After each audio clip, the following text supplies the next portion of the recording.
Alright, so today we're going to be talking a little bit about blood composition. We're going to be talking about the clotting factor and everything that goes along with that.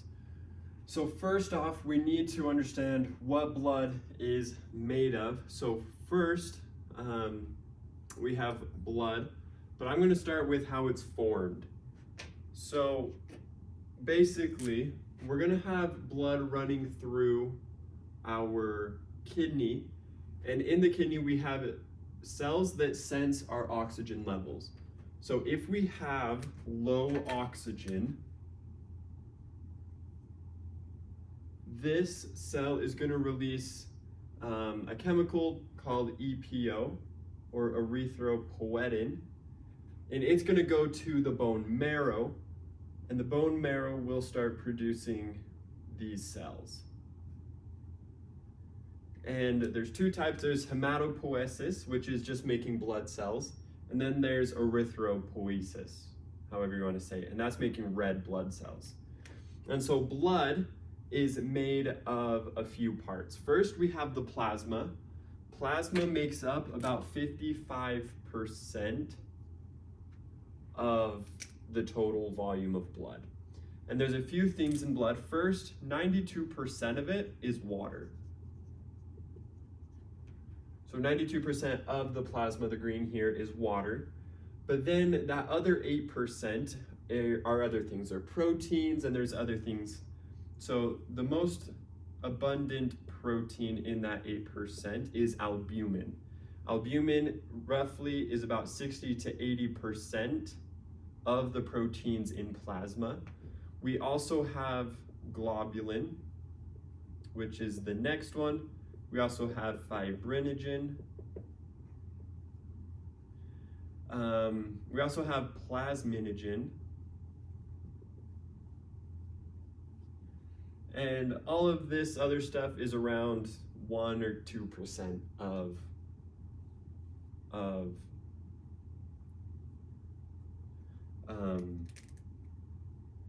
the total volume of plasma. So that's what plasma is made of. Then we have the buffy layer, which is this blue little line right here.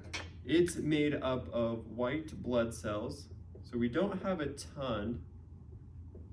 And if we were to spin out blood and we do have a really thick layer, that is indicative of a disease, commonly leukemia and things like that.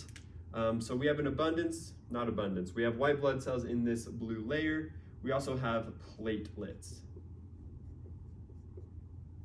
And platelets are basically cell components, cell fragments, and we have about 150,000 platelets per cubic centimeter. And so we have a lot of cell fragments. The next part is hemoglobin, or red blood cells. So red blood cells make up the red portion of my vial. And this is about 45% of the total volume. So we have plasma, we have buffy, and we have RBCs, red blood cells. That's what I'll be calling them. So red blood cells are made up of a protein, hemoglobin. So hemoglobin is the transporter of the actual oxygen. So hemoglobin has 4 polypeptide chains. It's got 2 alpha chains and 2 beta chains. On the ends of each of these chains, we have what is called a heme group, which is a molecule. And we also have an iron atom attached to the ends of these heme groups. And that is actually what carries the oxygen, is the iron atom. And that is what makes up blood. We make about 2 million red blood cells a second. We have like 25 trillion total in our body at any given moment, and they only live about 120 days. So we do need to be breaking down a lot and creating a lot, which is why we are making 2 million a second. We're also going to be breaking down about 2 million a second. And so to break down a red blood cell, it's going to start in the liver, the spleen, or the bone marrow. It'll just take damaged, old red blood cells, and it's actually going to break down the hemoglobin first. So it'll break down the hemoglobin into its components. So it's going to break off the iron atom from the heme group, and it'll break down the polypeptide chains, so the 4 chains, and it'll break that down into amino acids to then be used in the cell through the organelles and everything. And so those get reused, reabsorbed. And so iron is then going to be taken through a protein in the plasma called transferrin.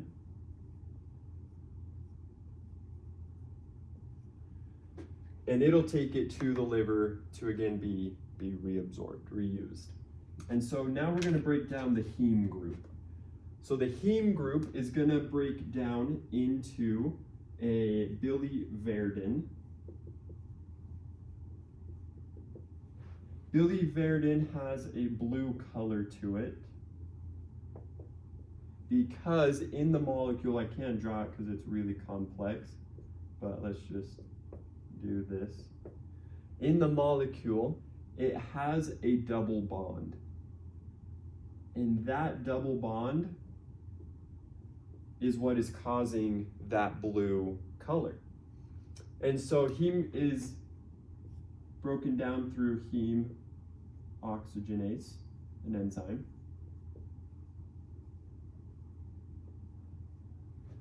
And then biliverdin is broken down through biliverdin reductase.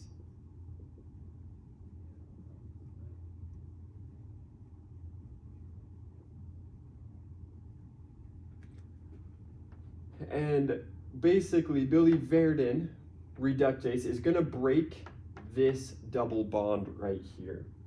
And so once that double bond is broken, we now have a single bond. So we're going to create bilirubin. And bilirubin, hang on, bilirubin has a yellow color.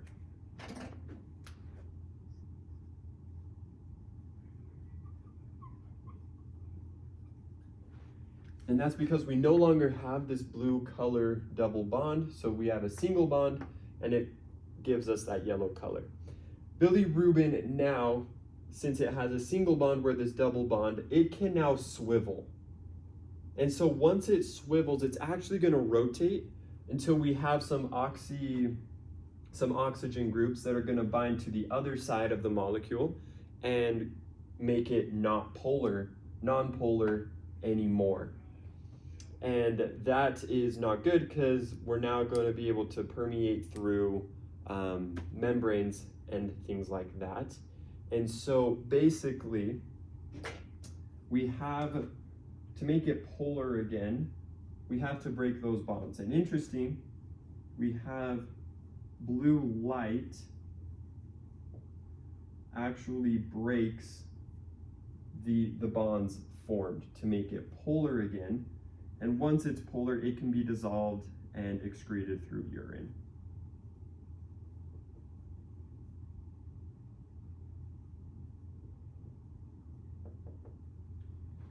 However, if it is non-polar and we don't have a blue light, albumin in the plasma has a receptor for bilirubin. It has learned, basically adapted. So it'll take this non-polar molecule into the liver. So it'll carry it through the blood into the liver. However, let's say we have an abundance of bilirubin. So in little kids, in babies that are newborn babies, their livers aren't fully functioning or not super well anyways. And so these non-polar bilirubins are going to overwhelm the albumin in the blood. And the basically all the albumin is going to be used up, but we're still going to have a lot of bilirubin. And so the bilirubin is going to diffuse out of the blood vessels. And since it has a yellow color, it's going to start turning our cells yellow. And that's what gives babies, that's what gives people with bad livers that yellow color, that yellow tone, that's jaundice as we know it. And that is because this bilirubin has overwhelmed the albumin because the liver is not working well enough. And so we have too much bilirubin, and that gives us that yellow color. So now we're back. So now once albumin has taken this nonpolar bilirubin to the liver, basically we're gonna add glucuronic acid, which is similar to sugar, to this bilirubin. So glucuronic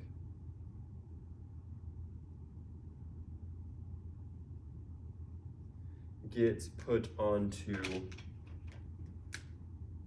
the bilirubin, and that creates a conjugated bilirubin, so CB, and that will be excreted through the common bile duct into the intestine. And so we have, I'm just going to shorthand it. So we have this conjugated bilirubin in the intestine.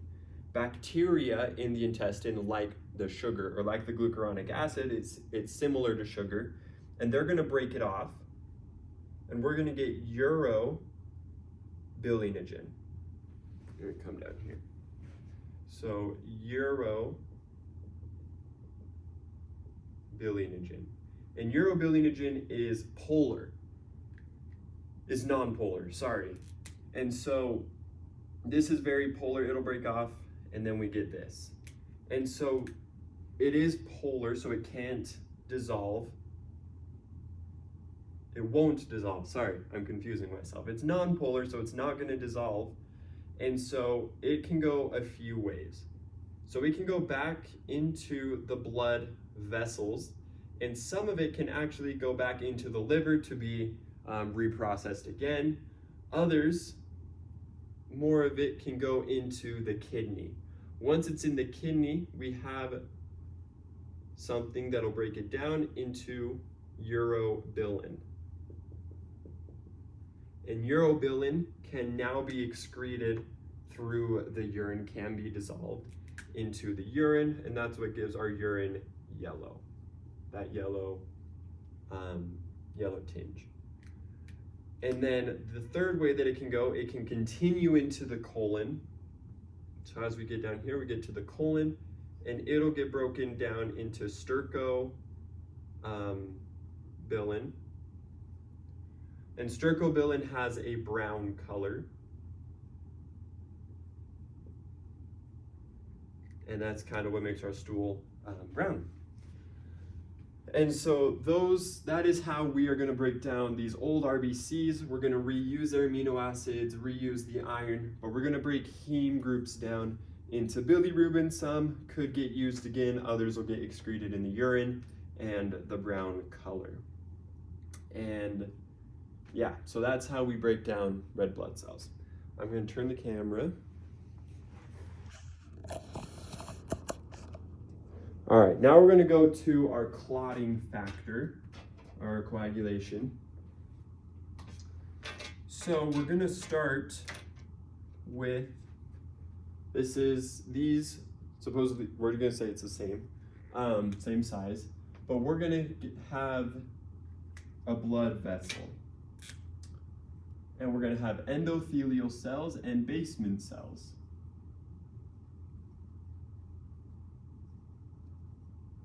Basement cells are about 70% collagen. And we have endothelial cells.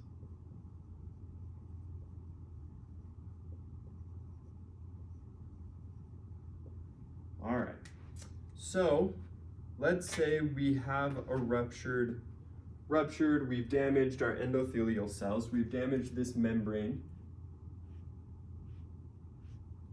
So we're damaged, we're bleeding, and yeah, we've damaged those. what's going to happen is we have, like I said, we have platelets in blood, and we have a lot of them. So these are inactivated platelets. They're just in the blood. So what's going to happen when we damage this? Our endothelial cells are going to release what are called VWF proteins. Van Walen factor, just a protein, and it actually attaches to these inactive platelets, and it's going to pull those platelets. VWF really likes collagen, and so it's going to bind to this exposed collagen with pulling these platelets, and they're going to activate. And when they activate, you kind of already saw, they take up this kind of spiky form.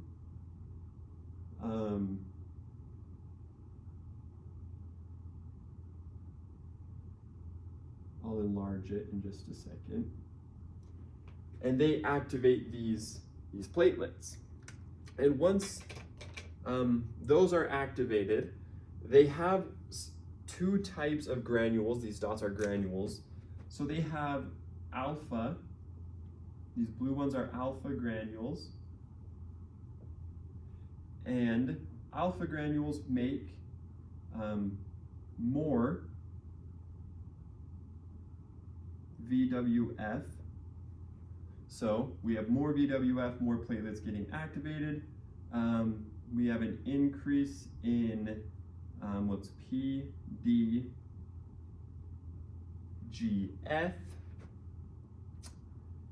And the PDGF is actually going to stimulate the endothelial cells to divide even faster. And so that is what it's going to do. These red ones are dense granules. And the dense granules are going to release calcium and ADP. Right here it's important, ADP. So more VWF means more platelets are going to be excreted. More platelets are going to be activated. ADP is going to be released, so we have these, and surprise, our inactivated platelets have ADP receptors. These are called PYR12 receptors, and the VWF receptors are GP1B receptors. So the ADP is going to combine with those PYR12 receptors and activate more platelets to this clot right here that we're forming. However, we also have another receptor on inactivated platelets called the TXA2 receptor. And basically these platelet membranes are going to release TXA2 thromboxane.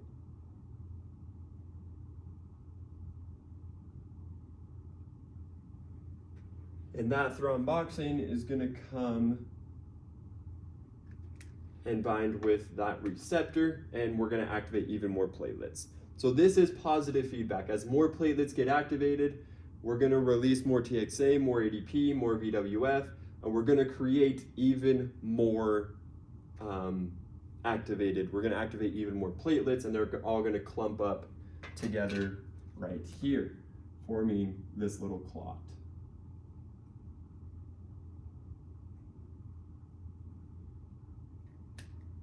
Now, in our blood, like I said, we also have fibrinogen. And so once this is activated, once this has activated, turns out that our activated blood clots or activated platelets have fibrinogen receptors. And fibrinogen is kind of like the glue. It's going to come in and it's going to hold all of these platelets together, holding them together, forming that big clot. And these receptors are GP3, 2B, 3A. And again, that is a really long thing for it, so we just call them fibrinogen receptors. And that is how we're going to start forming the clot through these platelets, through the activation of the granules, and through this positive feedback. Well, because it is positive feedback, we don't want it going too far. And so our endothelial cells are going to release a chemical that blocks platelet activation.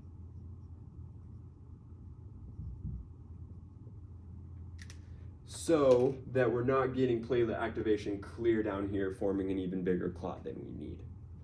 And so that is how we activate those clots. We're now going to look at another process that is happening simultaneously. It's a cascade.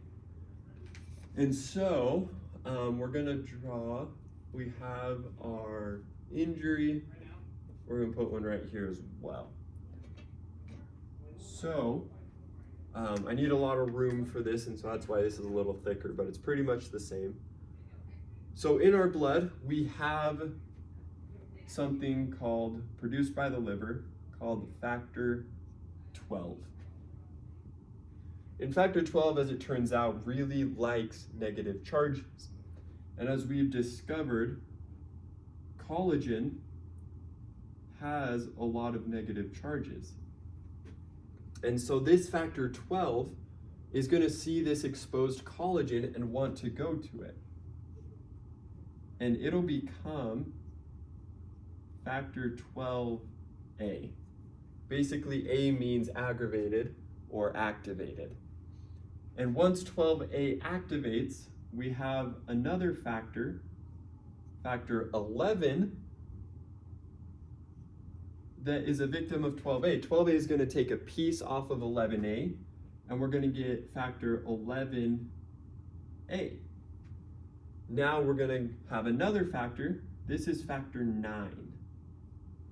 And factor 9 is going to get a piece taken off from factor 11A. So we're going to create factor 9A. But we also need a cofactor for this one to be able to activate, and this is where factor 8 comes in.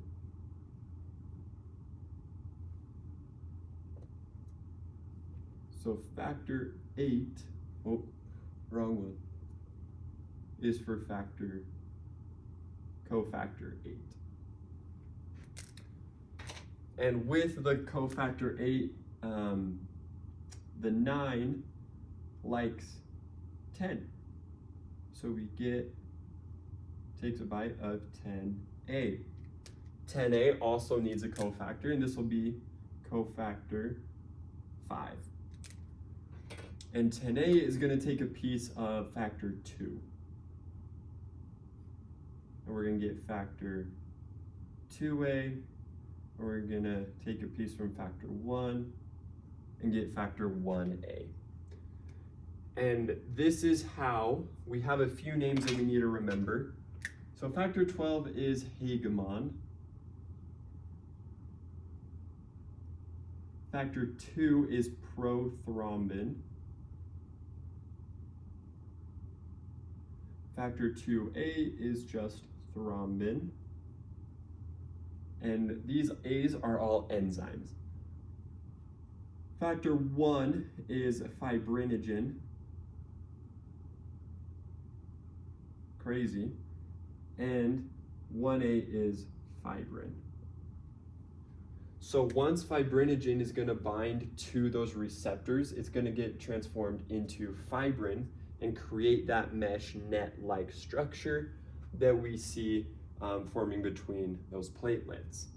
We also have another pathway into this And this one is activated. We have cells outside.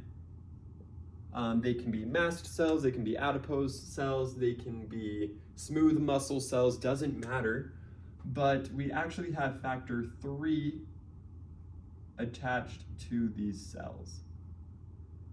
Some are even embedded into the collagen itself, and these are named the tissue factor.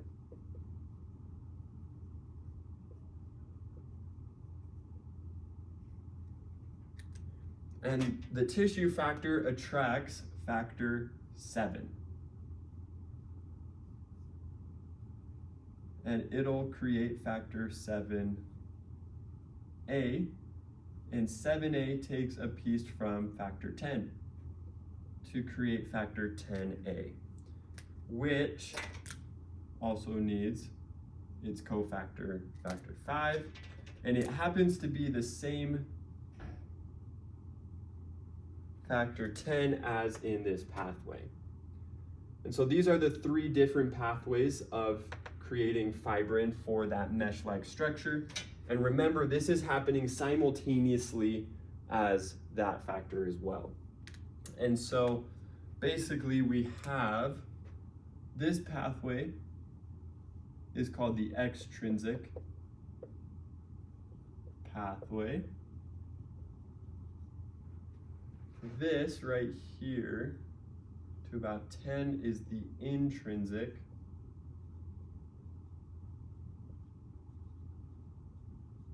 Pathway, and then 2 to 1 is the common pathway.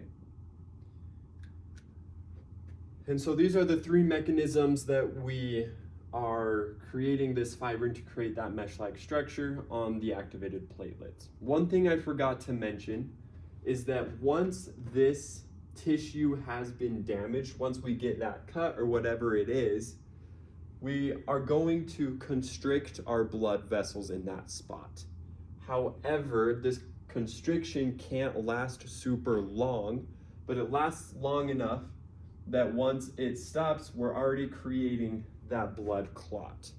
And so first it starts with that vasoconstriction of immediately constricting those blood vessels in the injured area, and then we start creating that blood clot. VWF is excreted, and we start that whole process, and we start this as well. And that's everything for coagulation. Yeah, and so we have 2 types of drugs that affect these pathways. One is heparin, and the other is Coumadin or warfarin. And they each do different things. So first, heparin blocks factor 12. So if it blocks factor 12, we're not going to get this intrinsic pathway. So basically, it'll stop the intrinsic pathway. And there's a test, I'll explain that in a second. Coumadin is the opposite, not the opposite, is the other one. It blocks factor 7. And blocking factor 7 is going to block the external pathway. And so it'll affect the extrinsic. So there's 2 types of tests that we can take that will tell us if these drugs are working or not. For heparin, we do a PTT test, and for Coumadin, we do a PT test. It is important to get these right because if we were to do a PT test instead of a PTT test, we would see that this extrinsic pathway is still going because we've given heparin instead of Coumadin. And so we're going to say, oh, we're set really high numbers, so we need to up the dosage of heparin. And if we do that, if we do too much, it can cause a stroke because heparin could have been working on factor 12, blocking factor 12 and doing its job, but because we ordered the wrong test, we see that it seems like it isn't, so we up the dosage and it can actually cause a lot of harm. So that is, those are the drugs that regulate the coagulation, anticoagulants. Now we're going to look at how we retract this clot, how we break it down. And that is through TPA, which stands for tissue plasminogen activator. And so once we've got a clot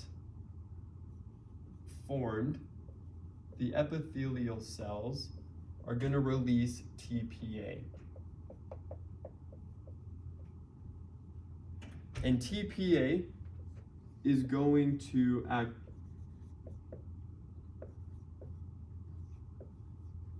not going to activate plasminogen, but it's going to take a piece of plasminogen and create plasmin. And because this is retracting the clot, we're breaking it through fibrinolysis, destruction of fibrin, plasmin is going to break down fibrin into its components to be reused. And so through the TPA, through the endothelial cells releasing this TPA, once we have the clot, it's gonna take a piece from plasminogen, convert it to plasmin. Plasmin will then break down the fibrin, the mesh in the clot, and we'll start retracting that blood clot and we'll start healing as well. And so that's all we have for today. Thanks.